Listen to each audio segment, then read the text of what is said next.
Hi everybody, today we're going to show you how to fix a electronic seat in a Chevy pickup truck. As you can see, the seat is stuck in the forward position and uncomfortable to drive in that spot. So we're going to show you every step it takes to do it, and it's a real simple, easy process. So first thing you're going to do is you're going to have a look down here underneath the seat. And what you're going to do is you're going to look for these bolts right here first. Let's see. So right up here there's a bolt, and it's the same thing on that side. So the first thing you have to do is release those bolts. So with a 13mm ratchet set or ratchet wrench, we're going to loosen that bolt, and as you can see, it's right there. And we're just going to loosen it up until it comes right off. And then there's a second bolt on the far side of it.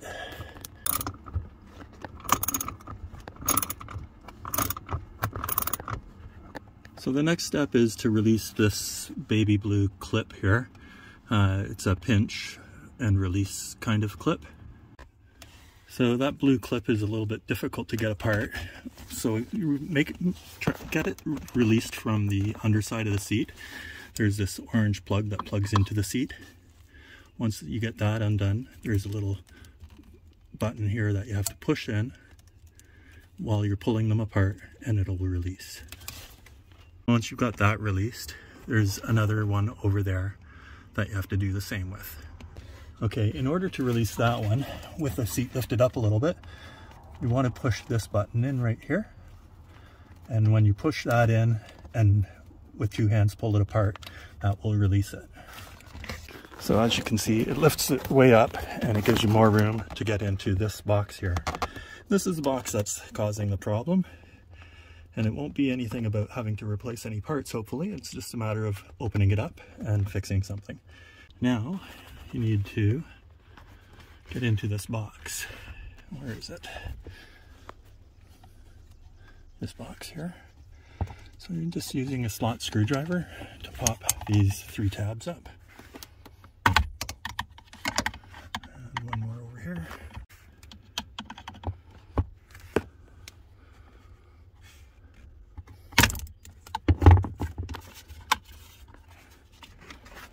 Okay, so now that box is open, and it shows you the computer panel. Leave that open, and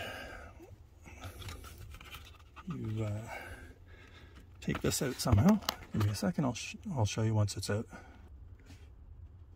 So here you just teeter it back and forth until you can pull it up. But apparently what's happening is these tabs that you see here, those are the connectors that go into that, they get seated right in, where is it? Right there, they get seated right in that thing. And apparently there just gets a little oxidization on them and makes it difficult to make a connection. So what we're gonna do is we're just gonna clean those tabs, put it back in place, and give it a test. Okay, you're gonna know that you've got it seated well by looking at these little clips right here. You wanna make sure that the green panel is sitting right on top of those clips. So here it's a little bit loose. I'm just gonna press it down a little bit tighter. What we're gonna do now is we're gonna hook up those clips, those connectors again, before we put the seat down and see if we've made a better connection. All right, so I did put it back together, put those clips back together, and turned on the key and pushed the switch, and it worked fine. So now I'm gonna actually put it back together and we'll show you the finished result.